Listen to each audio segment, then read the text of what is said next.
Ministria e Punëve të Brendshme ka kërkuar nga qytetarët që të qëndrojnë sa më larg përdorimit të mjeteve piroteknike gjatë natës së ndrimit të vitit. Sipas Ministrisë së Punëve të Brendshme, përdorimi i mjeteve piroteknike shpërthyese përbën rrezik për shëndetin dhe vetjetën e përdoruesit. Zëdhënësi i kësaj ministrie thotë se kanë zhvilluar disa fushata me qëllim rritjen e vetdijes tek të rinj, por edhe tek prindërit, që t'i mbajnë sa më larg fëmijët nga mjetet shpërthyese gjatë festave të fundvitit. Përveç përdoruesve të mjeteve piroteknike, Goce Andreevski kishte një apel edhe për shoferët që të përmbahen regulativave ligjore dhe të mos drejtojnë makinat kur janë në ndikim të alkoolit. Të respektohen në përpikmëri rregullat e komunikacionit, veturat me pakete të jenë të pajisur me mjetet e dimrore, ndërkaq shoferët në asnjë mënyrë të mos të drejtojnë makinat në ndikimin e alkoolit. Apelojmë që qytetarët të respektojnë rregullat ligjore dhe të bashkëpunojnë me zyrtarët policor, të respektojmë rregullat ligjore, të kemi rrugë të sigurta.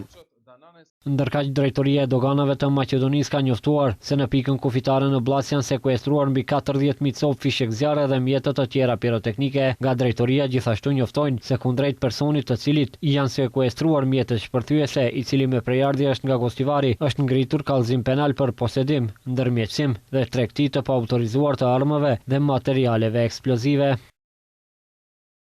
U sekuestruan 40.872 copë mjete piroteknike, fishek zjarre, të cilat paraqesin rrezik për shëndetin e qytetarëve. Kundër autorit të veprës penale, një shtetësi i Maqedonisë nga Gostivari, është ngritur procedurë penale. Krimi u zbulua në pikën kufitare të Bllacës gjatë një inspektimi të një automjeti me targa zvicrane. Gjatë hetimit u përcaktua se autori i veprës kishte blerë eksplozivat e palishëm nga Prishtina dhe donte të importonte ato ilegalisht në Maqedoni. Për sekuestrim të mjeteve piroteknike ka njoftuar edhe sektori për punë të brendshme Shkup, nga ku thonë gjithashtu se gjatë një aksioni të realizuar nga një siti për tregti të paligjshme në Bitpazar të Shkupit, janë sekuestruar rreth 6.000 copë mjete piroteknike të ndryshme. Më 30 dhjetor 2025, pas ndërmarrjes së masave operative taktike nga njësia për tregti të paligjshme pranë SPB Shkup, në rrugën 192 në zonën e Bitpazarit në Shkup, janë gjetur dhe sekuestruar rreth 6.000 copë mjete piroteknike të ndryshme.